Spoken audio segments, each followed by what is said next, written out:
All right, Mr. Bane. Yeah. Mayor, City Council, Dan Bane, San Clemente resident. Wanted to come up here and speak about the public safety issue. That's a huge concern of mine, and I hope it's a huge concern for the City Council. I think Mr. Bauer laid out all of his points very artfully. I won't go back into those, but a couple of ideas of things that I have that I'd be happy to work with the council in doing. And first of all is more sheriffs. I know that's a budget item. I know that that's an issue that the city can look at, but that's desperately needed. We need a sheriff's substation inland. That's something also that we can accomplish. And I agree with Mr. Bauer, that needs to be made a priority in our budget, and everything else needs to come from there. What about a Citizens Advisory Committee for public safety? We have lots of other committees that we have and folks that have been very active in the community and have done, frankly, a great job in working with the city code enforcement and have been an extra free eyes and ears for the city. Why not engage those folks and get them on a committee so that the burden is lessened for the city and we get more of our community involved?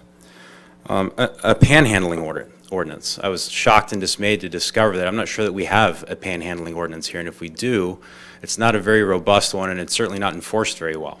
That would be an easy step to deal with some of the issues that Mr. LaFrana was speaking to that I actually witnessed this weekend as well. There's been a big loss of staff. I think most folks now know that Brent has left, Brent Panis, who's the head code enforcement. I hope that the city is going to immediately find a replacement for him, if there even is a way to replace somebody like that. He's been a member of the community for a long time. One of the concerns that I have is for a budget reason, and I know that it's the city manager's job to work with city council to figure out how to pay for these things, but our litigation budget's getting a little out of control.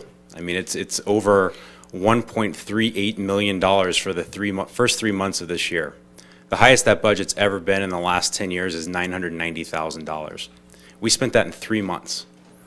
We need to figure out a way to get that under control. I expect at this point, with that burn rate, we're probably in excess of $2.5 million. We get $1 million of that back, how many sheriffs will that pay for? Would it pay for a substation? How much code enforcement could we pay for with that? So I hope that the city council will look at issues and ways to reduce our budget, and one of the ways that we could have done that would have been with this SB2 lawsuit that we just lost. I know the city council got the ruling on that. The court said, had we just followed what the planning commission had said, we could have avoided that lawsuit, we could have avoided those fees. Now we're going to be defending a probably several $100,000 attorney's fees motion from the other side. How many sheriffs would that have paid for? So I hope that the city will start looking at the actions and focusing on the money where really it's a quality of life issue for the citizens, code enforcement, public safety. I hope that'll become the focus. And if I'm elected, as you all know I'm running, that will be a focus of mine in working with all of you. So thank you.